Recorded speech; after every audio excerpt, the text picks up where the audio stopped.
Is your health and safety training boring, monotonous, and not really producing any value to your business? Today we're going to give you the steps to improve your current health and safety training. Let's go.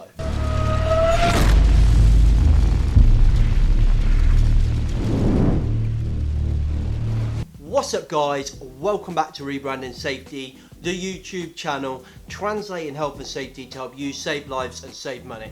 I'm James McPherson. Today we're talking all about health and safety training. How can we improve your health and safety training? I'm going to give you the top tips today. Okay, how to improve your health and safety training. Step one, get the right people in the room.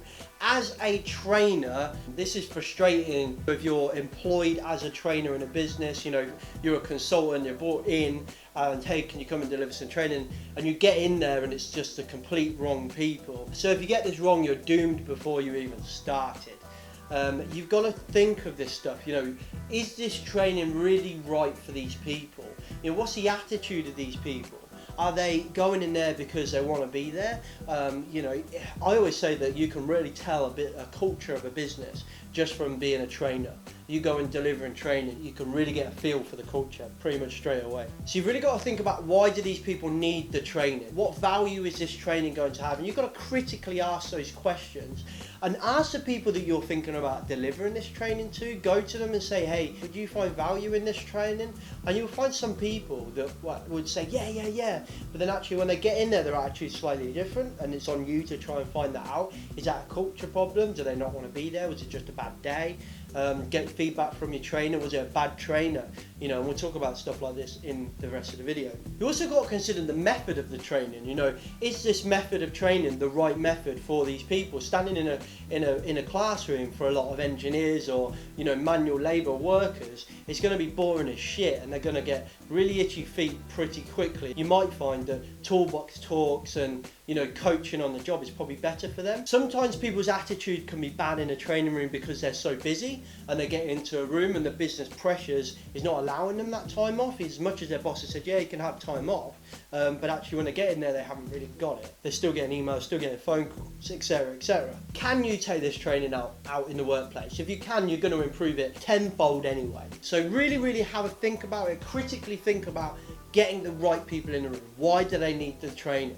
Is this type of training right for you? There's a fine line between overtraining people and not training them. You don't want to create a business of professional amateurs, which can be a nightmare in some places. And then also you don't want to have undercompetent people. So there's a lot to think about, I understand. Okay, so step number 2, to change behavior, you must change the environment. Well, do you have to change the environment? I don't know, it depends if the behaviour you're getting is what you want.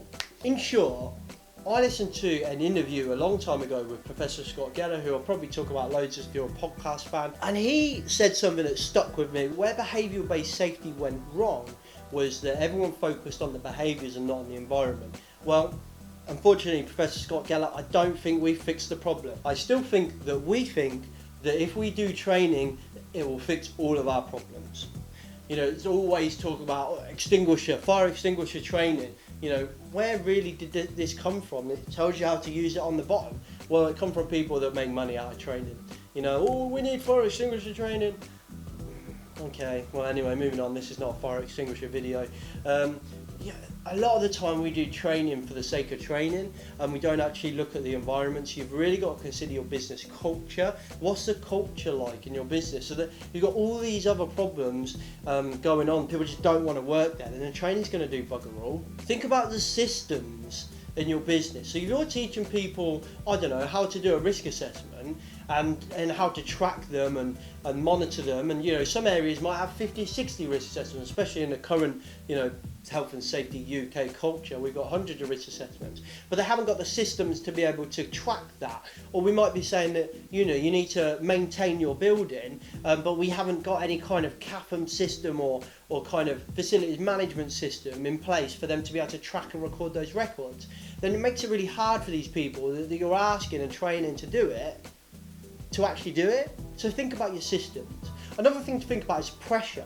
And these are all bits of culture, and granted, yes, they all, if you fix a culture, you fix all of this, yes, whatever, but I'm trying to break it down. The point here is that if you're asking people to do things correctly or do things, so let's look at it this way, right?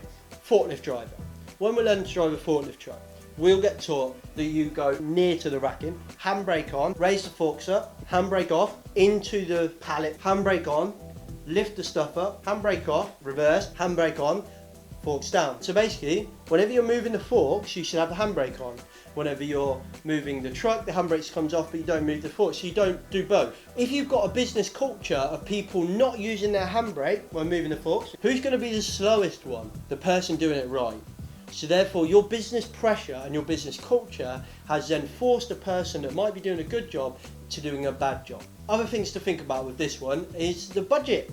So you might come into training and be told that you need to upgrade something. The trainer might go, this is a problem and this shouldn't be here. And then they go, well, we've got that. And well, you need this. And the trainer's going, you need to do this and you need to do that.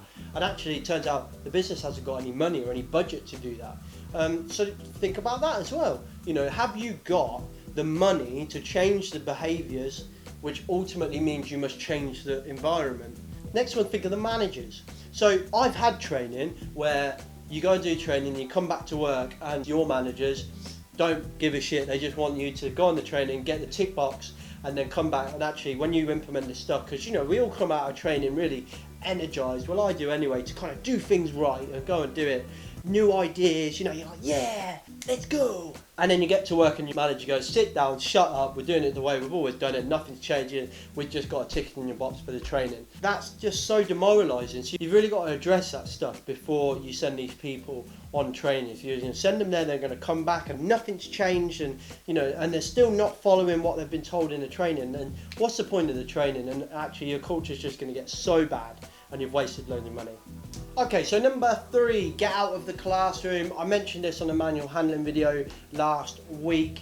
I think this is the most important, if I'm honest. Death by PowerPoint, we all know it, we all hear of it, we all try and avoid it. I still use PowerPoint, there's nothing wrong with PowerPoint.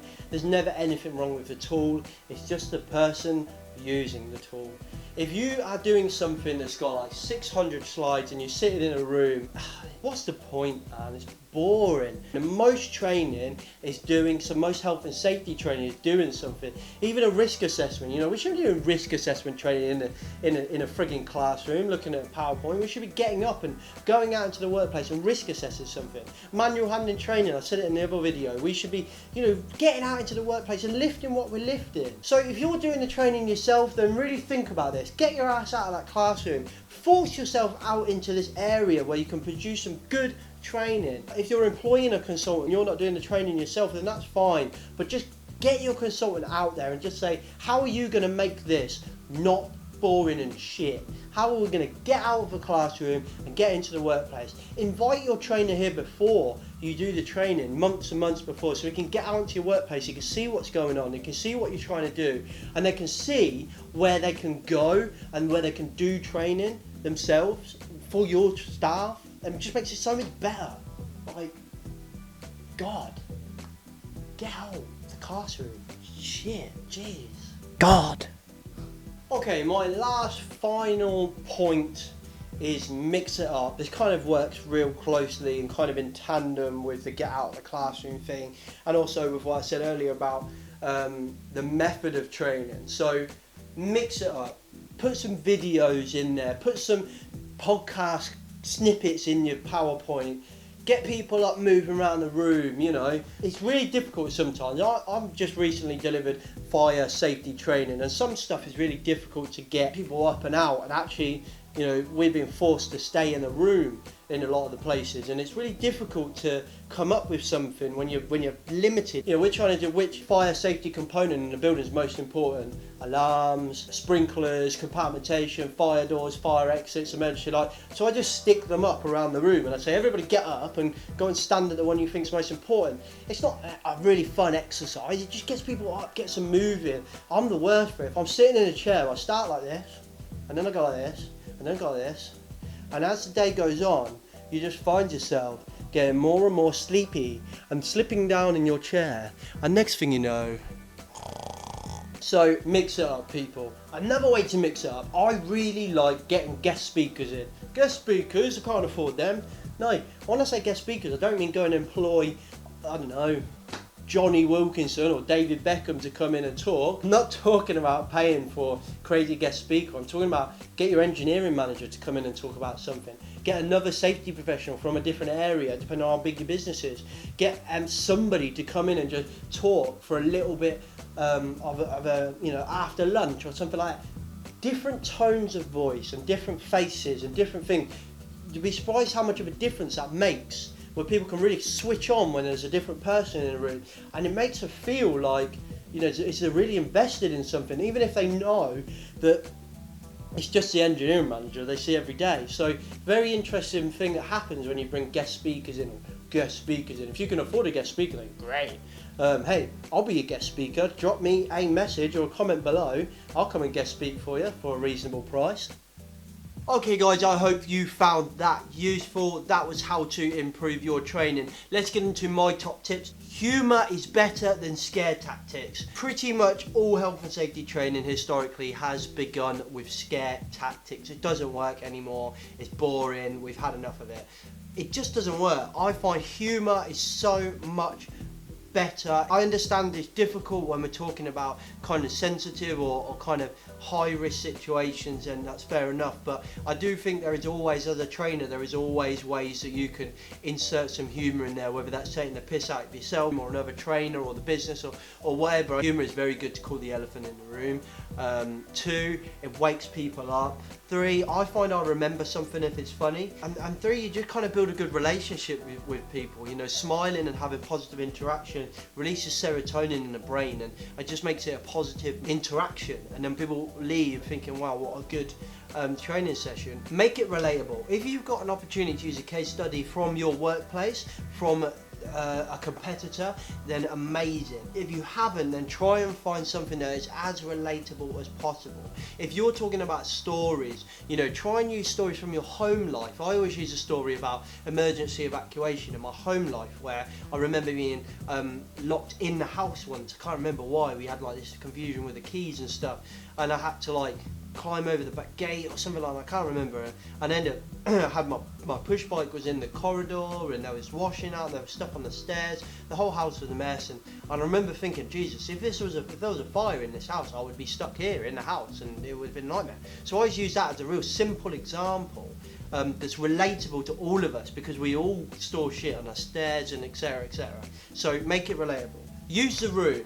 It's very easy as a trainer to get intimidated when there's somebody in the room who potentially might know more than you. Getting intimidated by these people, you're potentially giving way on the most useful tool as a trainer. You need to use the people in the room. So, for example, I remember delivering fire warden training to a member of a team of people, obviously. In there, we had a retained firefighter. So obviously I was shitting myself. Teaching a firefighter how to be a warden was just embarrassing. But I could use him and his experience and his training and stuff like that, so I bounced a lot of stuff off of him, give him an opportunity to come in where he wanted to. I used him as much as I can. There are intelligent people out there, they're everywhere, and if you choose not to use them, then we're training people just off your intelligence, and sometimes it's a waste. You've got a room full of people that know what they're doing. Encourage them to get engaged, encourage them to give examples from their workplace. Use the room. That's probably one of my favourite tips. Finally, it's just a little thing I like to do. I like to fill the awkward silences. Personally, I'm not a fan of silence, so when people coming into the room, but if it's the right place, if it's the right business, if I can, I like to fill that awkward silence when people coming in with just a little bit of radio or music on in the background, just quiet, so people can still hear you, can still say hi, how are you? Are you here for the manual handling training? Yes, I am. Oh, great, my name's James, I'm the trainer. Take a seat anywhere and we'll get cracking when everyone's here. But that music in the background just kind of ticks it over, especially if you've got people from multiple places and different areas that don't really know each other. It can be really awkward. So yeah, fill it with a bit of radio or something like that. It just relaxes people as well, I find. Those are my top tips. If you've got any top tips and you're a trainer, drop the comments below. Let me know what your favourite thing about training is. If you have been trained, probably everyone has that watched this video. Let me know in the comments below something that your last trainer did that you thought was awesome. Catch you in the next video, guys. This was how to improve your health and safety training. I'll see you in the next video. Don't forget to click like, subscribe and the bell and all that. Safe.